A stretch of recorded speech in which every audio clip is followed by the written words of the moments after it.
क्या आपको पता है कि दुनिया के 50 सबसे प्रदूषित शहरों में से 30 शहर सिर्फ भारत में हैं? और इस लिस्ट में सबसे ऊपर नाम आता है दिल्ली का। तो सवाल यह है कि आखिर हर साल दिल्ली का दम क्यों घुटता है? चलिए इसी सिस्टम को समझने की कोशिश करते हैं। ये समस्या असल में कितनी गंभीर है, चलिए जरा आंकड़ों पर एक नजर डालते हैं। और ये आंकड़े वाकई डराने वाले हैं। जिन दिनों प्रदूषण अपने पीक पर होता है, दिल्ली का एयर क्वालिटी इंडेक्स यानी AQI 800 को भी पार कर जाता है।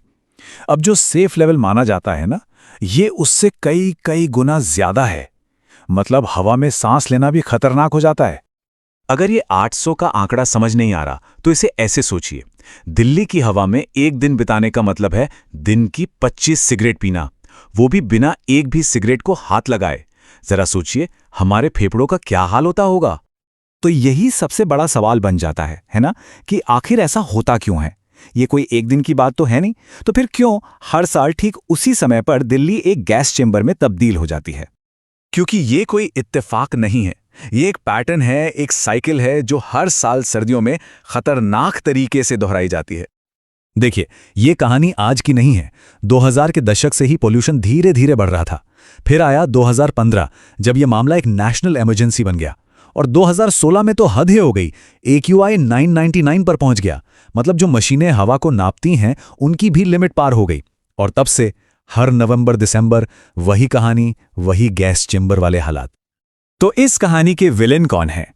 देखिए, इसकी वजह कोई एक नहीं है, बल्कि 4 बड़े विलेन हैं जो मिलकर दिल्ली की हवा को जहरीला बनाते हैं।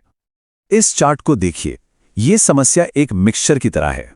सबसे बड़ा हिस्सा करीब 35% आता है पराली जलाने से, फिर 25% हमारी सड़कों पर दौड़ने वाली गाड़ियों से, और बाकी का 40% वो आता है इंडस्ट्री, कंस्ट्रक्शन और धूल से। मतलब चारों तरफ से हमला होता है। तो पहला विलन, पराली जलाना। अब सवाल यह है कि पंजाब और हरियाणा के किसान ऐसा करते क्यों हैं?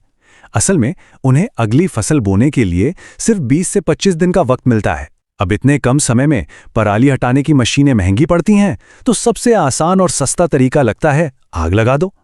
नासा के सैटेलाइट्स हर साल ऐसे 55 से 65 हजार फायर स्पॉट्स पकड़ते हैं।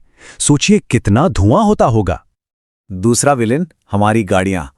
दिल्ली की सड़कों पर 1.4 करोड़ से भी ज्यादा गाड़ियां रजिस्टर्ड है, और इनसे जो धुआं निकलता है ना, उसमें होते हैं PM 2.5 पार्टिकल्स। ये इतने छोटे होते हैं कि हम इन्हें देख भी नहीं सकते, और ये सीधे हमारी सांस के जरिए फेफड़ों में बहुत अंदर तक चले जाते हैं। सबसे खतरनाक यही हैं। और तीसरा और चौथा विलेन है, वो है विकास, जो हम हर तरफ देख रहे हैं। पूरे दिल्ली NCR में हर वक्त करीब 30,000 कंस्ट्रक्शन साइट्स एक्टिव रहती हैं। सीमेंट, धूल, रेत, ये सब हवा में घुलते रहते हैं। और हाँ, ये याद रखना जरूरी है कि ये सिर्फ दिल्ली की बात नहीं है, ये नोएडा, गाजियाबाद, गुड़गांव, मतलब पूरे NCR का मिला-जुला असर है। लेकिन रुकिए, कहानी में एक बहुत बड़ा ट्विस्ट है। सिर्फ इन विलेंस का होना ही प्रॉब्लम नहीं है। असली विलेन तो दिल्ली का मौसम और उसकी ज्योग्राफी है, जो इस सारे धुएं को एक जाल में फंसा लेती है। चलिए इस ट्रैप को समझते हैं। सबसे पहले उत्तर पश्चिम से हवाएं चलती हैं, और वो पंजाब, हरियाणा से पराली का सारा धुआं सीधा दिल्ली की तरफ धकेल देती हैं। फिर दिल्ली पहुंचकर सर्दियों में हवा की रफ्तार लगभग 0 हो जाती है, सिर्फ 0 से 1 किलोमीटर प्रति घंटा। तो धुआं कहीं जा ही नहीं पाता, वहीं जम जाता है। और फिर होता है असली खेल।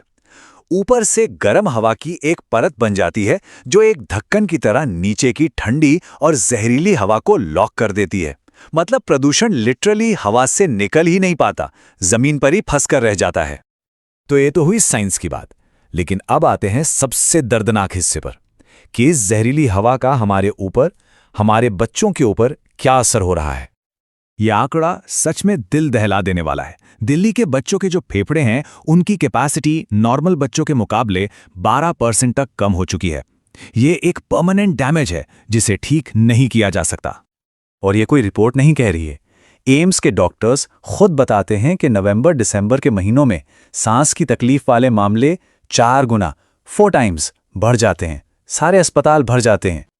और इसका असर हमारी रोज की जिंदगी पर देखिए। धुंध इतनी कि फ्लाइट्स डाइवर्ट करनी पड़ती हैं, बच्चों के स्कूल बंद करने पड़ते हैं, अस्थमा के अटैक बढ़ जाते हैं। WHO तो साफ साफ कह चुका है कि दिल्ली की हवा किसी भी जिंदा चीज के लिए अनसेफ है। उन दिनों दिल्ली एक शहर कम और एक हेल्थ इमरजेंसी जोन ज्यादा लगता है। तो सवाल यह है कि क्या इसका कोई हल है ही नहीं? क्या हमें हर साल इसी तरह घुटते रहना पड़ेगा? नहीं, ऐसा नहीं है। हल है, लेकिन उसके लिए हमें एक दूसरे पर उंगली उठाने वाले खेल से बाहर निकलना होगा। हर साल की यही कहानी है। केंद्र राज्यों को ब्लेम करता है, राज्य एक दूसरे को। लेकिन सच तो यह है कि यह प्रॉब्लम किसी एक की है ही नहीं। ये एक सिस्टम की प्रॉब्लम है और इसका हल भी तभी निकलेगा जब हम सब मिलकर इसे एक सिस्टम की तरह ठीक करेंगे, ना कि एक दूसरे पर इल्जाम लगाएंगे। और ये सिस्टम लेवल सॉल्यूशन कैसा दिखेगा? देखिए, इसके लिए कई मोर्चों पर एक साथ काम करना होगा। किसानों को पराली मैनेज करने के लिए नई टेक्नोलॉजी देनी होगी। पब्लिक और प्राइवेट ट्रांसपोर्ट को धीरे धीरे इलेक्ट्रिक पर शिफ्ट करना होगा। शहर की प्लानिंग बेहतर करनी होगी, ज्यादा ग्रीन जोन्स बनाने होंगे और सबसे जरूरी, दिल्ली, पंजाब, हरियाणा, यूपी, इन सभी राज्यों को मिलकर एक टीम की तरह काम करना होगा। तो सवाल वही है, क्या दिल्ली की हवा कभी साफ होगी? जवाब है हाँ, हो सकती है, लेकिन ये तब होगा जब हम सब ये समझेंगे कि ये एक साझा संकट है और इसकी जिम्मेदारी भी साझी है। क्योंकि आखिर में साफ हवा में सांस लेना कोई लग्जरी नहीं है, ये हमारा और आने वाली पीढ़ियों का एक बुनियादी हक